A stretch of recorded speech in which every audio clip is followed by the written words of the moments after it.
Welcome to Deloitte Debrief Text Webcast series in Asia Pacific. Our webcast today is from our Geography Update series and is titled China's Import and Trade Policies for Boosting Innovation and Research and Development. My name is Roger Chen and I am a Tax Director based in Deloitte, China. I have a pleasure of hosting today's webcast. And I have two speakers with me today, John Chu and another Roger Zhou. John is the tax director based in Deloitte, China, and Roger Zhou is tax partner in Deloitte, China. You may access our bios on the left side of the screen. So before I introduce the agenda for today's webcast, I'd like to take a moment to highlight some of the features of our webcast console. First, all users are on listen-only module. If you have any content-related question, you can submit at any time in the Q&A box at the bottom right of the screen. We will do our best to respond to your questions during the presentation. Second, all PC users can maximize or minimize each box at your convenience during the webcast. You may also explore the icons at the bottom of the screen. If you want to download today's slides and the related publications, please go to the Downloads and the Links box. On the other hand, mobile device users can view the slides and answer the survey on screen. Thirdly, if you require an attendance record for this event, you can download your CPE certificate by clicking the Require CPE icon at the bottom of the webcast console. Okay, let's move to next page. Okay, now let me give you an overview of the topics we will discuss. We will start off with an introduction of the background and the recent develops about import tax incentives for the I&D sector. Then we will look at the implications of the incentives for affected business. Finally, we will also share our practical considerations and recommendations with two classical cases before ending off with Q&A session at the end. Now, I'd like to turn to John to share the first part.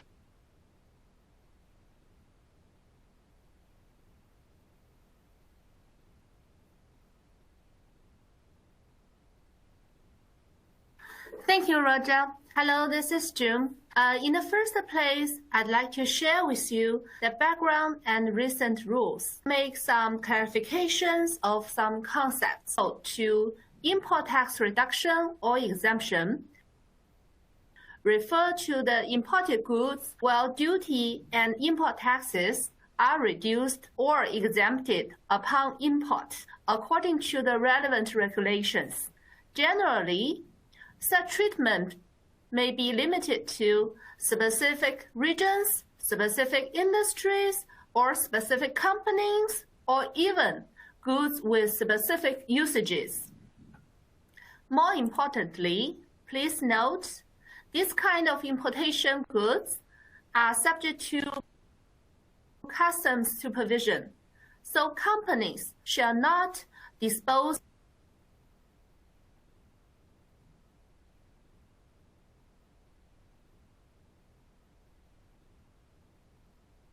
the goods with this. They could be additional import tax.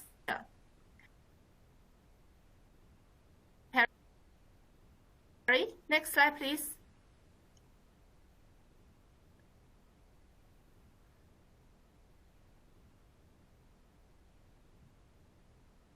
Import tax reduction or exemption is not something brand new. It's just in December last year, regulations are updated. But after the 14th year plan, the 14th five-year plan, which were released in March this year, a series of preferential import tax incentives just came out. In such plan, the strategies of developing the country by relying on science education and on the innovation-driven development are highly emphasized. So after March this year, the authorities intensively issued a series of import tax incentives accordingly to boost science and technology innovation. Okay. Next slide, please. Thank you, John. Thank you, John. That brings us the first polling question of the day. The question is, in the first 4 months of 2021, as to the imported goods entitled to tax reduction, exemption, exempt by Shanghai Customs, how much has the cumulative reduced exempted tax amount increased over the same period of last year? And your options are 1% to 5%, 5% to 10%, 10% to 15%, and 15% to 20%. Or maybe you don't know or not applicable. So while you are waiting for the results to come in, John, can I invite you to step in for some elaboration? Thank you, Roger. I'd like to share with you such policies have strongly promoted the importations by Shanghai Customs port in the first 4 months this year. So the import value, in the same time, since the beginning of this year, due to COVID-19, etc., actively implemented a series of measures to opt of examination on import tax reduction or exemption, including like zero distance to keeping companies informed of the regulation updates, and zero contact for business handling, and zero delay for document review. Okay, time's up. Thank you. So the correct answer is 15% to 20%. Actually, I guessed a lot of audience will select the right answer, the 15% to 20%, because we have implied the impact is very big. Okay, the answer is the highest ratio. Now let's move on to the next slide. We summarized the import tax incentives recently issued. Basically, these preferential policies focus on the R&D and high-tech related industries, or specific industries, or specific products in some key regions, including like integrated circuit and software industry, and anti-HIV drugs, new display device industry, etc. Considering the time limit, I will not go through them one by one. Now, let's move on to the following session. Firstly, I share the import tax incentives, and our partner, Roger Zhou, will share with you the other tax incentives on R&D. Next slide. When we look at the import tax incentives, we can understand them from the following 3 aspects, including, first of all, as explained, the import tax incentives are for some specific imported goods, so we need to analyze whether the imported goods in our cases, qualify the relevant conditions required by the rules. Secondly, only some specific industries are in the scope of import tax reduction or exemption. And sometimes, even in the same industry, not all the entities can be eligible. Finally, there may be several authorities involved in the application and the implementation. Next slide, please. So based on the above 3 aspects, analyze the new policies. for the integrated circuit and software companies. Actually, there have been tax incentives for this industry before, but the recent import tax rules further clarify the existing import tax policies and provide specific implementation rules. Next slide, please. Firstly, let's look at what types of imported goods can qualify for the exemption treatment. Here are some keywords. Let's have a look. Chinese companies not able to manufacture the goods, or the performance of domestic goods cannot meet the demands. Self-used raw materials and consumables, or special materials for purification rooms, or self-used equipment or spare parts, etc. Secondly, what companies are qualifying companies? For example, integrated circuit manufacturing companies and advanced packaging and testing companies, while the line width meets the relevant conditions, like key raw materials and components and parts manufacturing companies in the integrated circuit industry, and wafer manufacturing companies, while the silicon wafer size meets the relevant conditions, etc. Thirdly, companies shall take the involved departments into consideration. Next slide, please.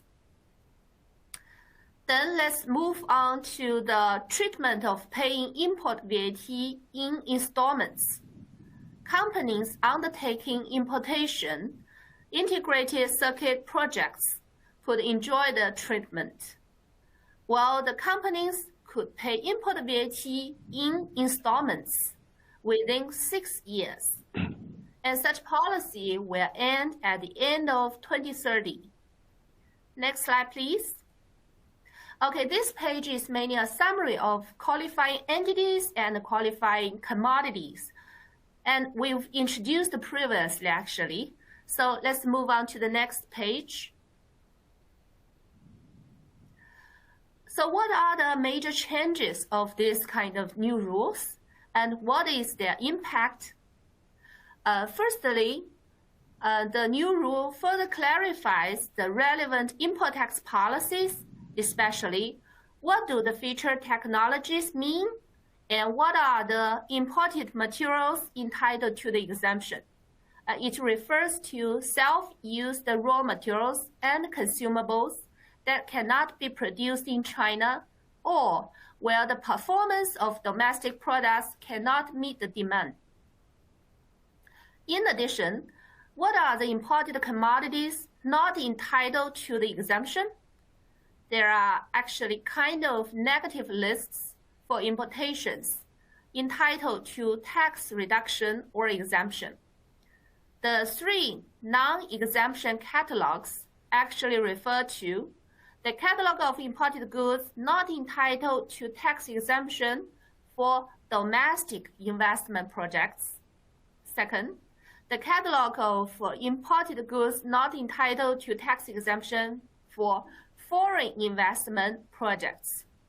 And the catalog of imported key technical equipment and products not entitled to tax exemption.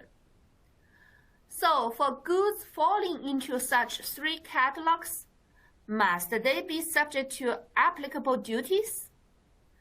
Actually, not necessarily. We've noticed that with several rounds of tax reduction in recent years, many goods have been entitled to duty rate of 0. Therefore, for goods falling into such three negative catalogs, we actually could check the duty rates further. Perhaps they have been already entitled to 0 duty rate. So in this regard, there is no need to apply for import tax reduction or exemption for them actually.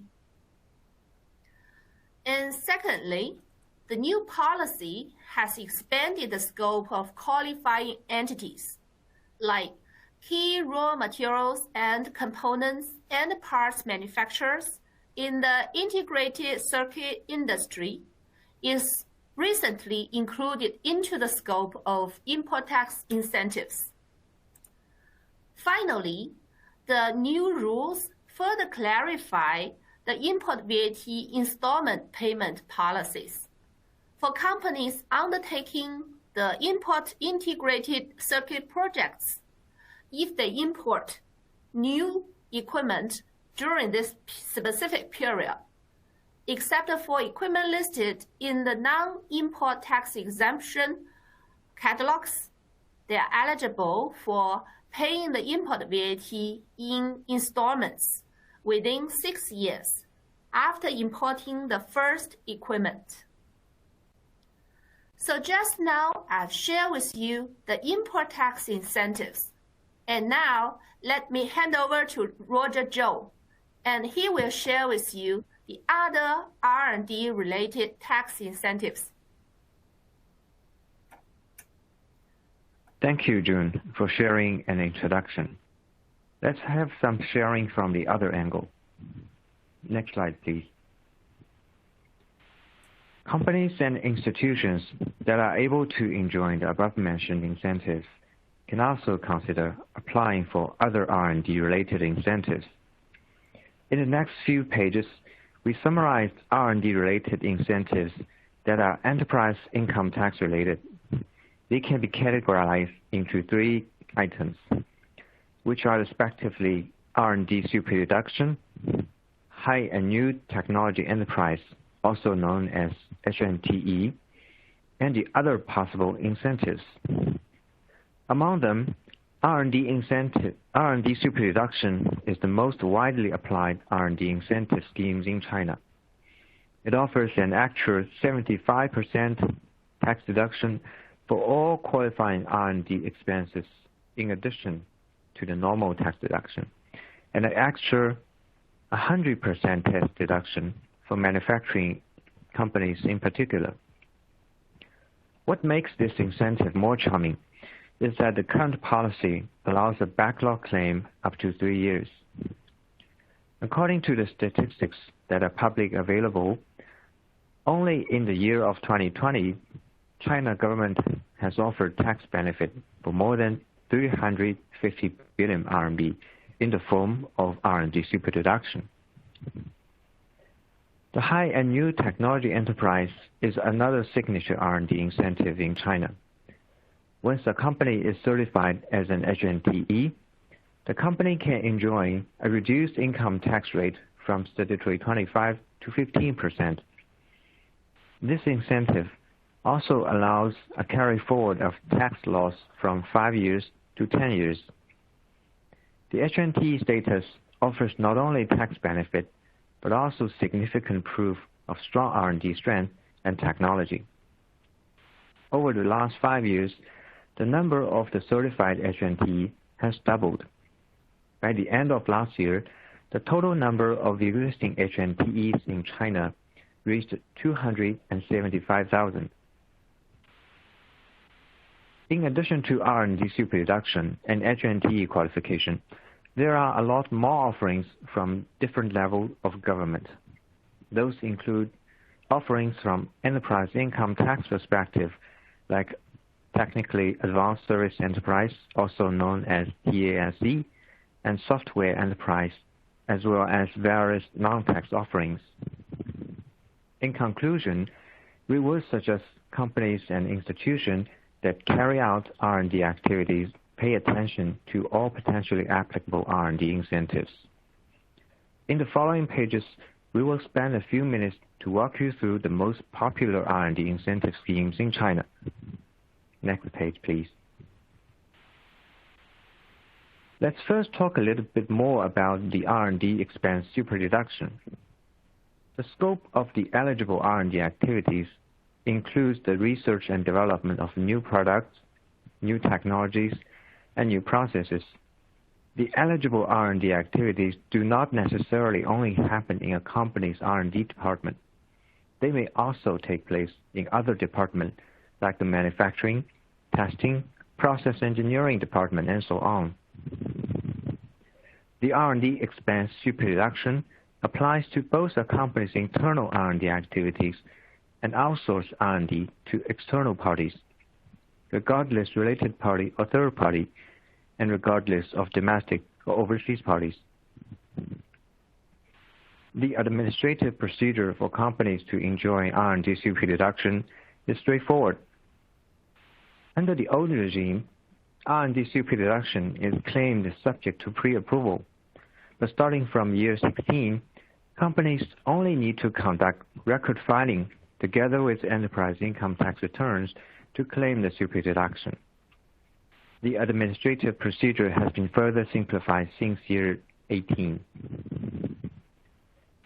In 2021, the China Government Work Report announced new goals for innovation-driven development for the 14th Five-Year Plan.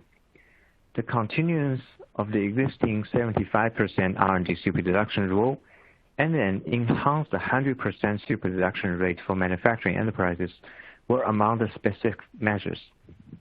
The intention, for no doubt, is to encourage enterprises to increase their R&D outlays.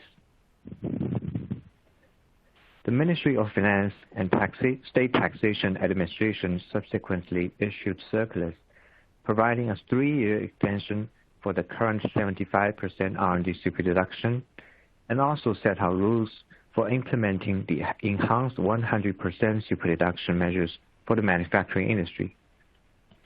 In addition, the new implementation rules also introduced a new mechanism to allow companies to pre-claim the R&D super-deduction for the first quarters of a tax year during their quarterly or monthly filing in October this year. Okay, now let's take a few minutes to have a quick quiz. Okay, so that brings us to the second polling question of the day. The question is, if a non-manufacturing company purchases R&D equipment that worth 1 million RMB, how much EIT tax credit can be achieved by enjoying R&D super-deduction incentive? Your options are 187,500 RMB, 0, 107,500 RMB, 100,000 million RMB, and it depends or don't know, not applicable. So while you are waiting for the results to come in, Roger Zhou, so can you share your point on this question? Yeah, sure. While we are waiting, I would like to share how the rest of the world applying their R&D incentives. Tim and I previously conducted a survey on the general R&D incentives in Canada, the United States, Japan, Singapore, Brazil, and the European Union. All of them apply their incentives to encourage qualifying R&D activities in the form of tax credit, tax refund, and actual tax deduction. Based on a comparison from the angles of included scope, offering budget, and administrative procedures, I can say the R&D super-deduction in China is very competitive. Well, when we are thinking about choosing the correct answer, the calculation is basically to apply the 1 million with the 75 actual tax deduction rate, then times 25 statutory tax rate. So the correct answer is the first option. I see, interestingly, there are quite of our audience has chosen depends and not applicable. I think we'll have a pretty good reason for them. There's a couple of tricky points for the question, actually. The first is related to the industry negative list. The R&D super-deduction rule introduced a negative industry list, which includes tobacco, hotel, catering, wholesale, retail, real estate, leasing, business advisory, entertainment, and etc. For instance, If a trading company purchases R&D equipment for R&D purpose, it cannot enjoy the R&D super-deduction incentive because the core business of the company is from the negative list. So for a trading company, the answer is 0. The second tricky point is that we should consider the applicable income tax rate when calculating the tax credit benefit. For instance, companies that are certified with HNTE, Key Software Enterprise status, apply favorable income tax rates, and they are also able to enjoy the R&D super-deduction. So there are many complicated elements that we should consider when making the choices. Okay, thank you, Okay. Roger Zhou. So let's move to next page for the next question. The question is, which one of the following activities is not eligible for R&D super-deduction? And your answers are technical support activities provided to customers after product sales, important manufacturing process improvement of the production line, purchase imported equipment for R&D purpose, entrust other companies to conduct R&D work, and don't know or not applicable.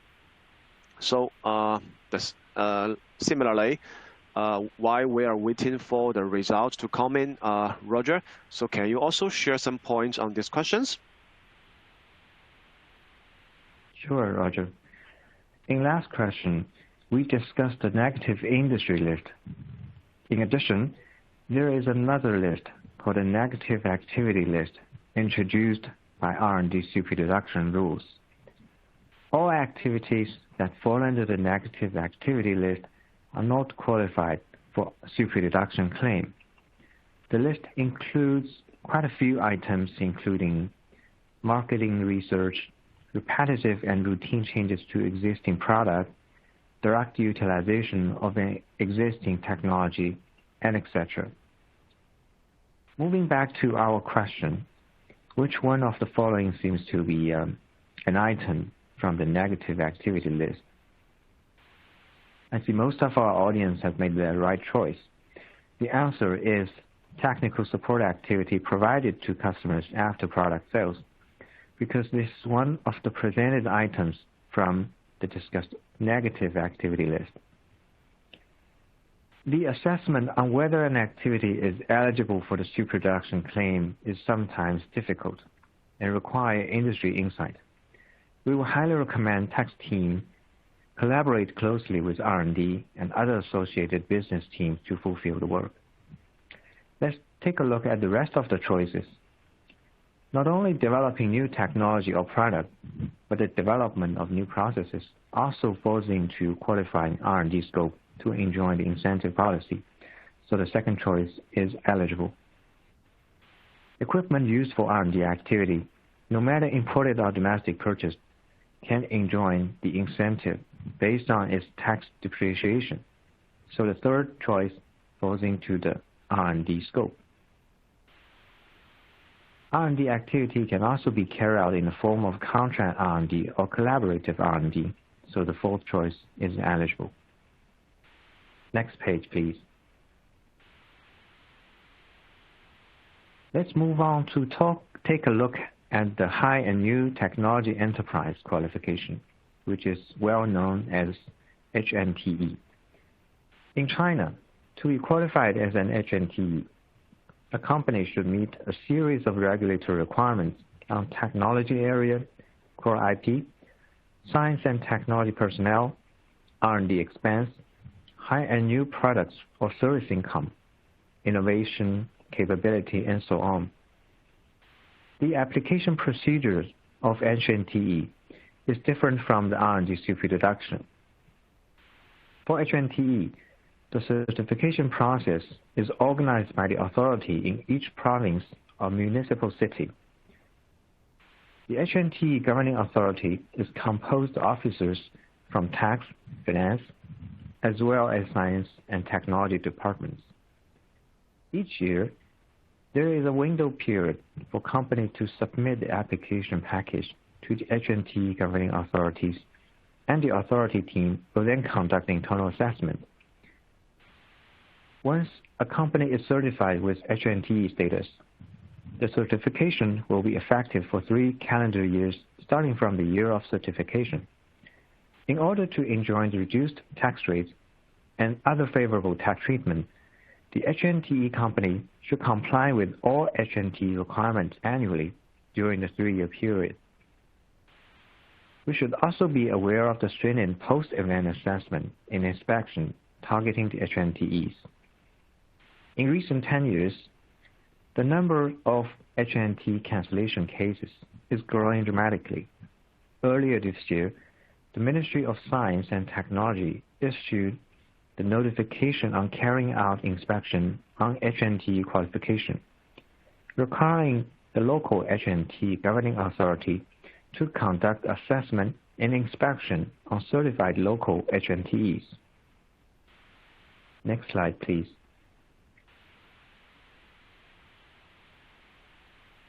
On this page, let's have a look at the tax incentives for software enterprise.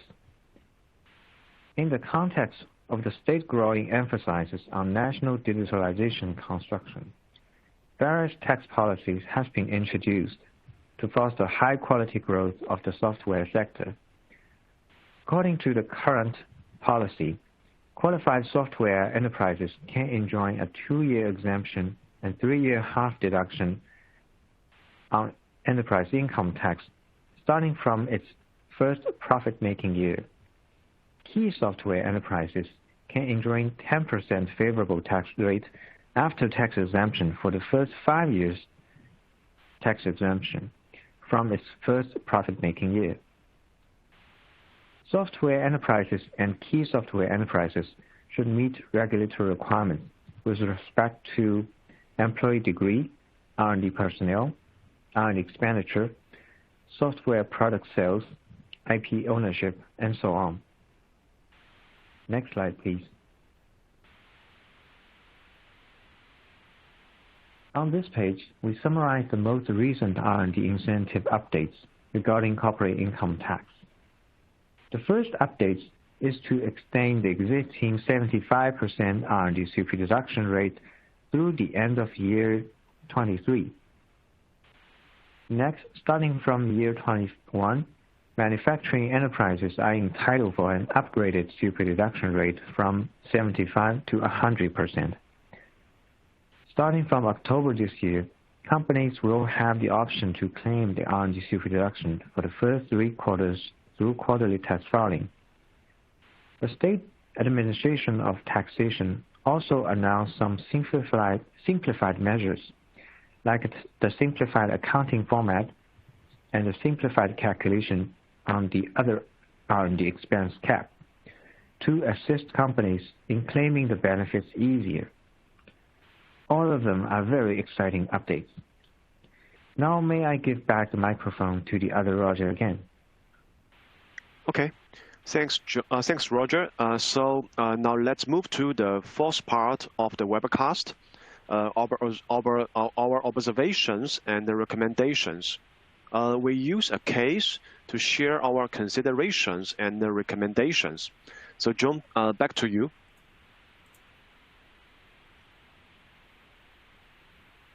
Thank you. So the background is a foreign-owned manufacturing company imports equipment and spare parts originated from Europe and the United States. We'll analyze the case from perspectives of import duty and import VAT, as well as income tax. Firstly, let's look from the perspective of import. We noticed that the relevant business is covered under the encouraged catalog, so the company can apply for the exemption upon import. However, as explained, not all products are entitled to encouraged catalog, so we should check whether the goods fall into the non-exemption list before the application. Please also note, as explained, Although some imported equipment or spare parts fall into the non-exemption list, the duty may be zero rate already. So for this kind of imported goods, actually there's no need to apply for tax reduction or exemption treatment. So no worries. After the above analysis, if there are still some commodities which cannot be entitled to tax reduction or exemption and are subject to relatively high import taxes, we can take a look at whether some exclusions can be made in the import price elements. For example, according to PRC customs regulations, some specific expenses, if they are listed separately, they can be excluded from the dutiable value, like installation fee of equipment after importation, or technical training fees and overseas inspection expenses, if separately listed, can be excluded from the dutiable value. In addition, if there are additional tariffs in the context of China-US trade dispute, the company could also consider whether there is an opportunity to apply for exclusions from the list of imported goods that are subject to additional tariffs. So to sum up, in this case, we would suggest the relevant personnel in this company to pay attention to 2 points.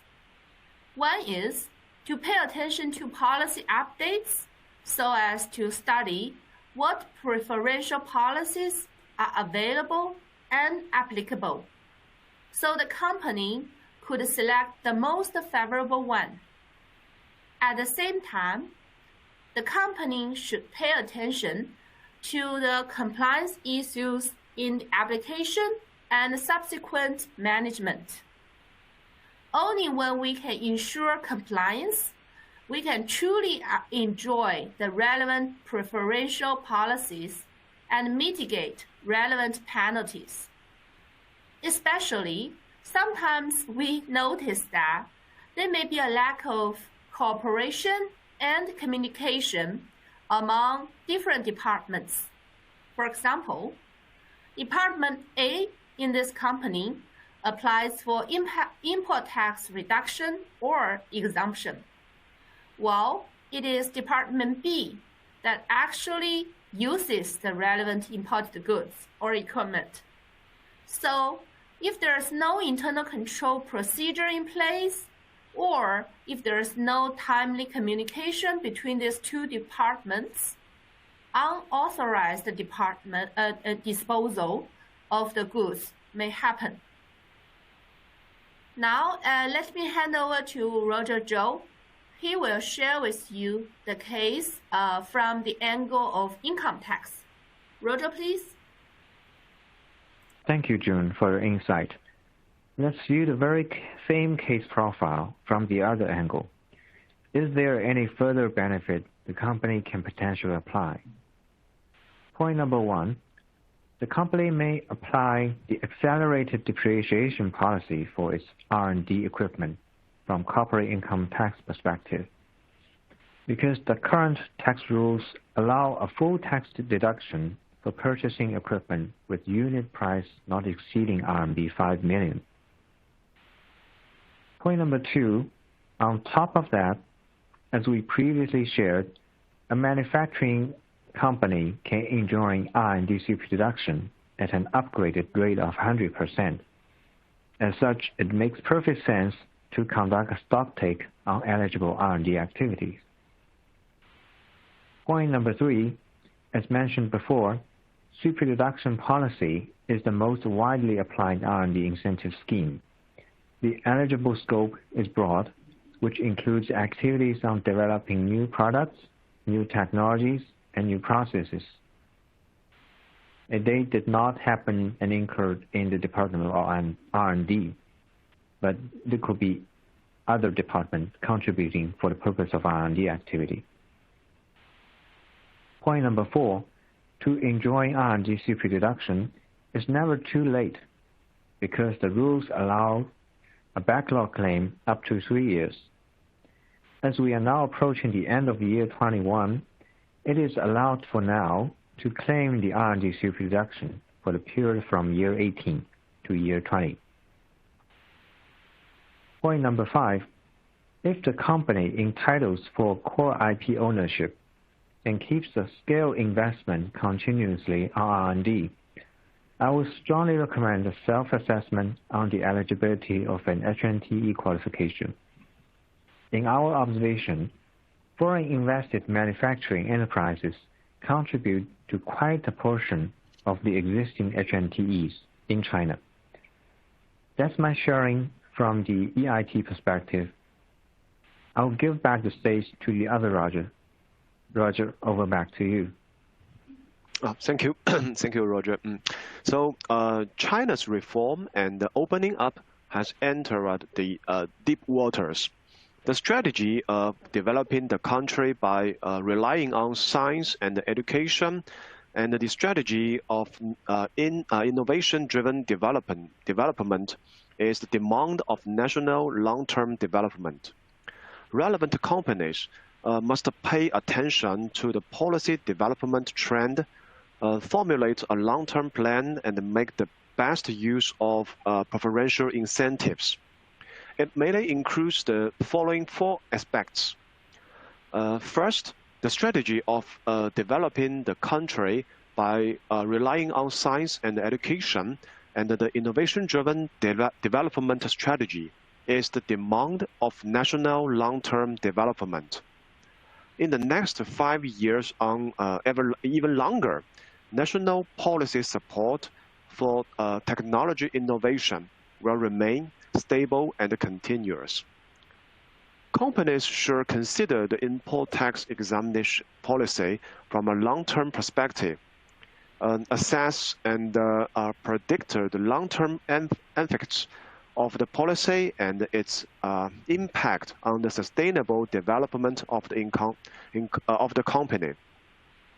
Second, science and technology innovation has become more prominent.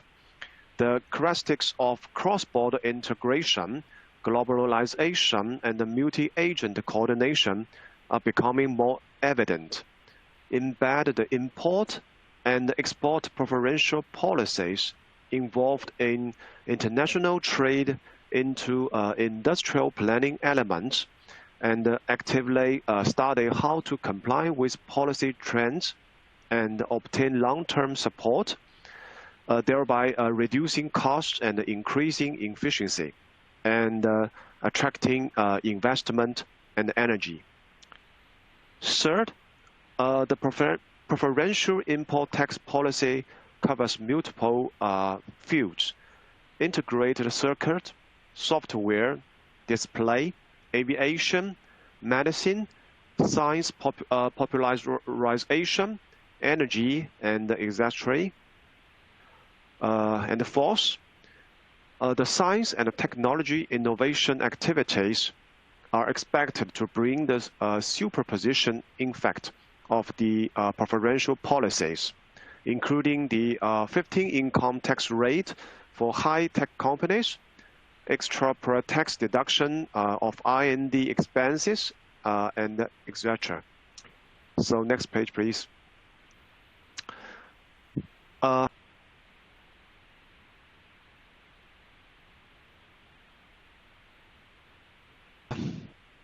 Therefore, to you to start from the including changes of policies and make the best use of the preferential treatments. The second one is value the compliance risk and the compliance risk of tax reduction exemption for import goods. The third one is have an overall consideration of the implementation strategy of tax reduction exemption for imported goods. And the last one is improve the coordinating and communicating mechanism for policy. Next page, please. Okay. In order to achieve the above objectives, we suggest managing the whole process, including the first one is comprehensively sort out the preferential tax policies, including tax reduction, exemption, free trade agreements, and determine the preferential treatment. The second one is conscientiously plan and apply for tax reduction exemption so as to realize the superposition effects of the preferential policies. The third one is implementation of tax reduction exemption policies to ensure the company does enjoy benefits. And the last one, compliance management of goods entitled to tax reduction and exemption. And the fifth one is the track policy changes, effectively communicate with government departments, and reasonably handle disputes related to the tax reduction and exemption. Okay, so before Q&A session, that brings us to the end of today's discussion. So we have around 14 minutes to respond to some questions from our audience. So we have some questions maybe we can answer in this session. The first one is for Roger Zhou. So how to assess whether a company is eligible for the R&D super deduction? Roger, to you, this question. Thank you, Roger. So if a company is in a process of doing an assessment on whether I'm eligible for R&D super deduction, I will suggest a couple of questions that we should ask ourselves. First is whether we are doing the right business. As we shared, there's quite a few items that is presented in the negative industry list that the government does not encourage to enjoy the R&D incentives. So if you fall into the categorized business areas, then regardless how much you invest in R&D, you are not able to enjoy the R&D super deduction policy. So this is the first question you ask yourself.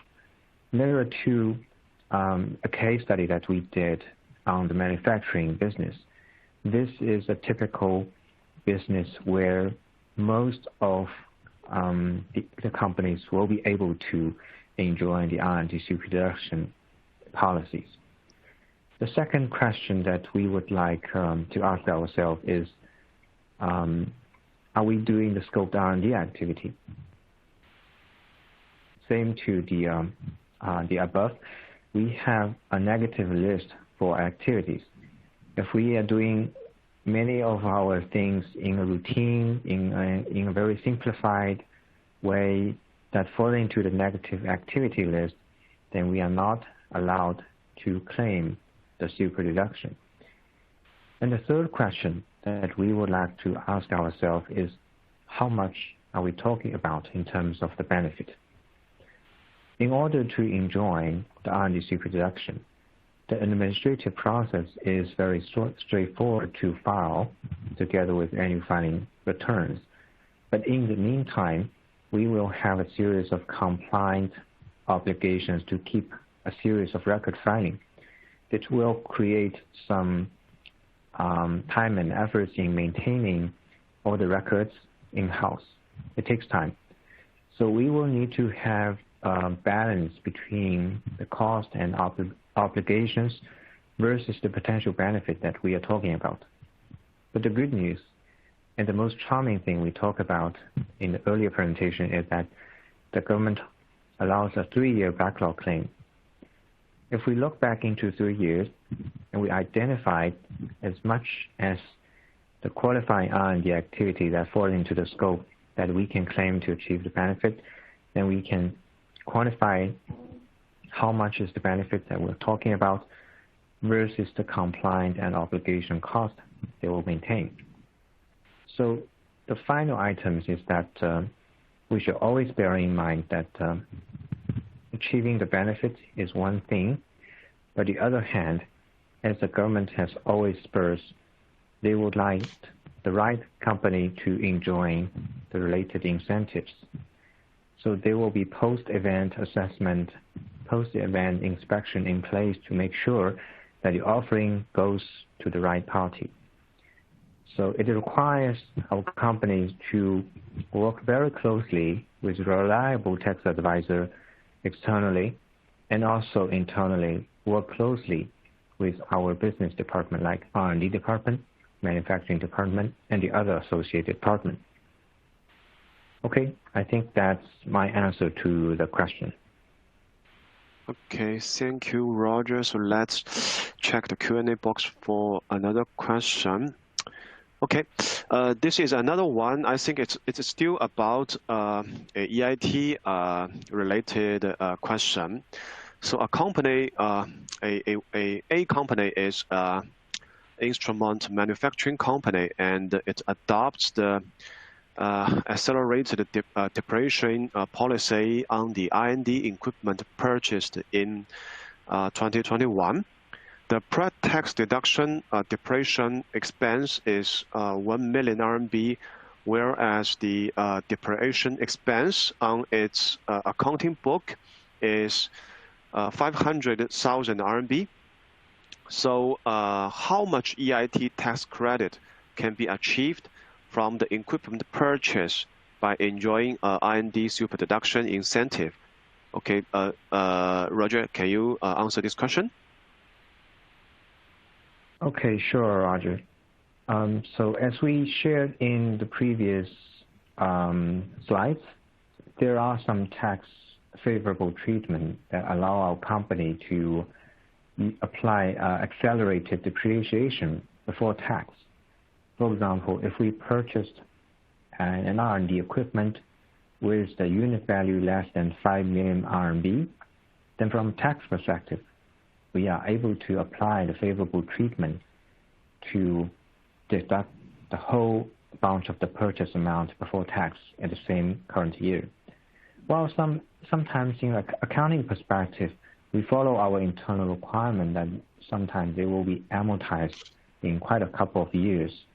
So there will be differences between the amortization of tax versus the amortization from the accounting. So from tax R&D super deduction purpose, we follow the number of the tax. So back into the questions that you raised, if we have a current amortization from tax for 100 and for our accounting only 50, then for super deduction purposes we can claim with the 100 tax depreciation.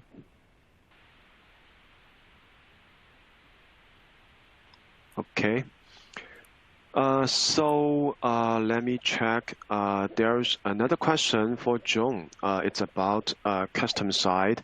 So the question is, there are two tax exemption options for a domestic company in China to apply for to be imported mechanical equipment from overseas. The option one is according to tax reduction exemption policies. This equipment can qualify for duty exemption policy. And for option two, according to a free trade agreement between the country and China, this equipment are entitled to zero duty treatment. So which option will be choose, John? Thank you, Roger. We would recommend option two. The reason is, if the company continues to treat the imported equipment under the reduction or exemption policies, this will occupy the quota as approved by the government on duty-free imported equipment. Furthermore, under the duty-free treatment, there shall be compliance obligations such as subsequent customs supervision. So if I were the company, I would rather try to enjoy the zero duty rate treatment under the free trade agreement. So I will need to make sure that the goods are indeed originated from the country that has a trade agreement with China, and make sure that the country of origin certificate meets the relevant requirements. Yeah. Okay. Thank you, John. I saw there's some other questions, but that unfortunately we don't much have time left for today's session. So John and Roger Zhou, thank you for your and a special thanks to all of you who were able to join us. We would like to encourage you to fill out the short survey that will pop up on your screen momentarily and tell us what you think about today's program. If you join us later, please note that this presentation will be achieved for future viewing. If you feel that others would benefit from this webcast, please share us the webcast via the share this icon and have them visited the debrief website. We will respond to all these questions submitted during the webcast in a couple of weeks. Also, if you think if you have any other questions or comments later, please feel free to reach out either to me or our speakers.